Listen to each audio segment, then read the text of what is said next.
Hey, everybody. Hey, we switched sides. We did, Mikey. Did. We came to conclusion after yesterday that I like this side better, David's side, and you like Heather's.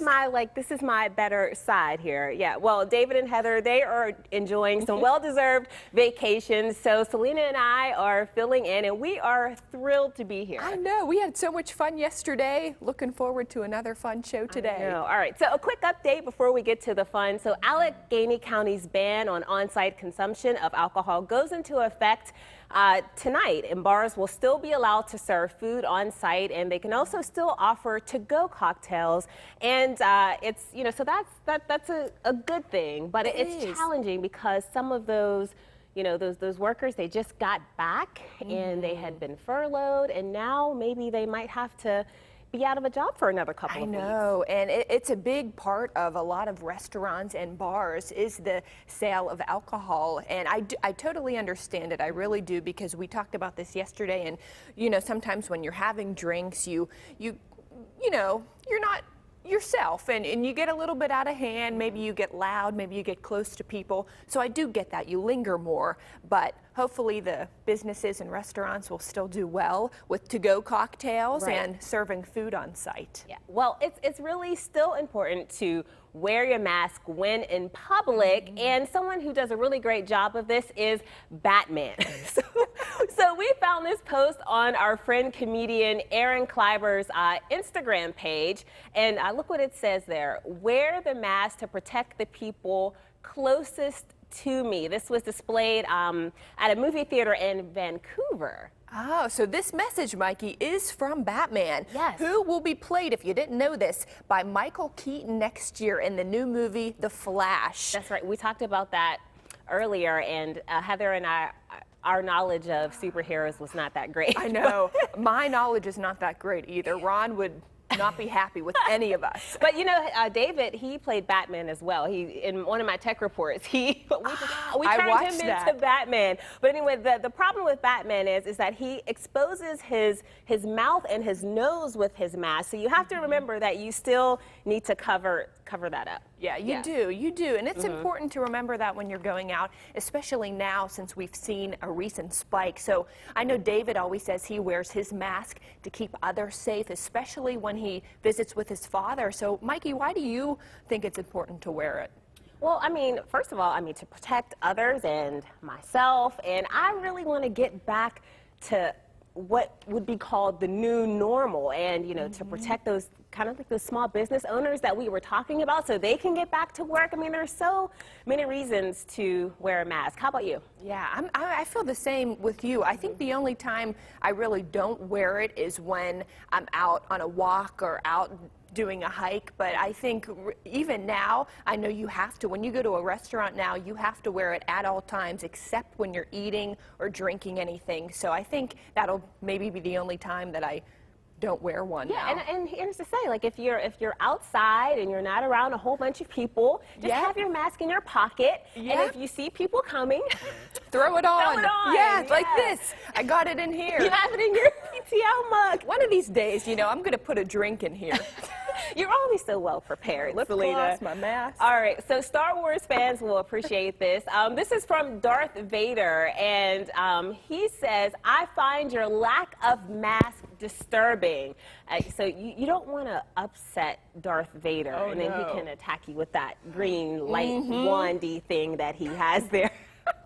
No, you don't want to upset him, but no, these are all really fun, good messages just to remind everybody why it is important to do so. Yeah, well, one thing that you don't have to wear a mask to do is post on social media. Today is World Social Media Day, and social media has really revolutionized how we communicate with one another. I mean, you can talk to people from across the world. Yeah, it's amazing, isn't it? It really is. Even I've kept in touch with some people I went to college with who are not from the United States. It's just cool. It is really cool. The first social media platforms were Friendster in 2002. I don't remember that one, but I do remember MySpace in 2003. Me too. Do you remember MySpace? And then, like, your first friend was Tom. Do you remember Tom? You know what? When I was looking through this, I was like, Tom. He was friends with everybody. Yes, he was your very first friend you had. And so now, of course, Facebook is really popular. In 2004 it launched, which averages 2.6 billion monthly users. That's a lot of people using Facebook. And, you know, a lot of people are upset with Facebook right now. But, you know, I try to keep posting on social media as much as I possibly can. But you, Celina, is the social media, like, maven. I don't know about that, Mikey. I do post a lot, but I think they're all great in their different ways. I still love Instagram the best. Do you? I think it's fun. I like that there's not a ton of negativity. You just post photos and yeah, I think it's my favorite. I like Instagram too. Okay, well, if you want to celebrate today, here are some ways to be social, and that makes up today's list. All right, let's get right to it. All right, this list comes from agorapulse.com. And so number 1, post or guest a Facebook, Instagram, or YouTube live video. Oh, that would be fun. We could do that, Mikey. I think so too. 2 is you can share some quotes or content from your favorite social media educators, which I do from time to time. If I see something I really like, I'll share it. Yeah, and then a lot of times they'll share you back. Yes, they do. So I like that. Okay, join a group that talks about a topic that interests you. So like if you're into gardening or I don't know, furniture making. It's a good way to even meet friends too, virtually. Very true, very true. And then also you could post a picture of yourself. Some people really never post or take personal photos. No, my mom, I finally got her on Facebook last year, and she still does not have a profile picture. She's just like this anonymous woman out there. She refuses to take a picture. You know, that could be a good thing too. I know. Mom, if you're listening, put a picture up. Okay. Put a photo up. Yeah. All right. So try a new platform, maybe TikTok or YouTube or Twitter. I know I posted my first video on TikTok, and I know Heather Abraham, she's a big TikTok user as well, but it's a lot of fun. Yeah, I know. You know what? I did one on my friend's page. It took us like 3 hours. It's a lot of work. It is a lot of work. Oh my gosh. But once you get the final product, it makes it all worth it. Yeah, it's really cool. But we thought this would be fun too. If you head over to our PTL Facebook page, we want you to post a picture of you watching PTL this morning and let us know how you plan to celebrate World Social Media Day. Yeah, so fun. Yeah. So speaking of connecting, Mikey, I saw this heartwarming story and I loved it. I wanted to share it. So a pediatrician, she is now a mom. She's always wanted to be a mom. And this happened after she adopted her 10-year-old patient and his younger biological sister. So this story is out of Noble, Oklahoma. And this is Dr. Avita Edge. So she is now with her son. How cute is this photo? It's his family forever. Cute. Her son is DJ. This is him. He came in for a checkup at her office a few years ago, and Dr. Edge said that she just felt an immediate connection. She met the sister right here, Brianna, at a later date, and she said she just always wanted to adopt or foster a child. And she even mentioned that when DJ's foster parents came into the checkup, she mentioned, you know, I would love to foster or adopt one day. So fast forward a few years later, she officially became their parents. They remembered that she said that, and they called her up, and it officially happened just a few days ago. I love that story. I mean, I love the fact that she had that instant connection with the children and that she adopted both of them. I love it. And I know I wanted to bring it up because you do such wonderful stories with Waiting Child, and you've met so many kids. And I would just love to adopt them all. And unfortunately, some of those kids have been in the system for so long, and especially now with COVID-19, things have slowed down even more. But the fact that we feature them here on PTL and on KDKA, this has been happening for so many years, really helps these kids find a home. It does. It helps them get the word out a little bit. All right. So some exciting news we have to share about Gaucho. Yeah.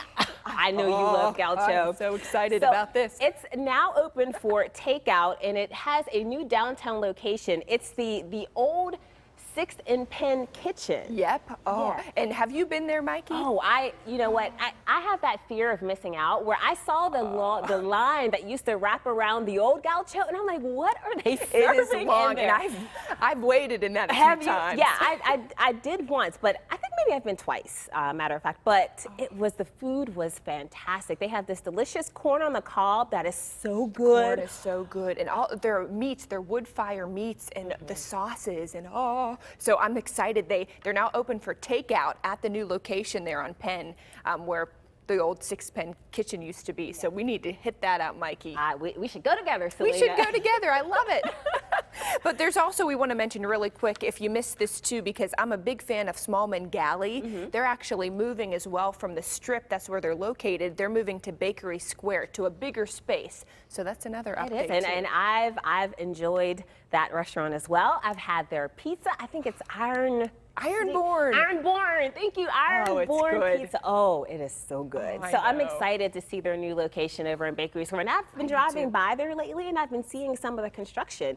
So now it's all coming together. All coming together. Oh my gosh. Well, we are just in the mood for food and talking about We're always in the mood today. for food.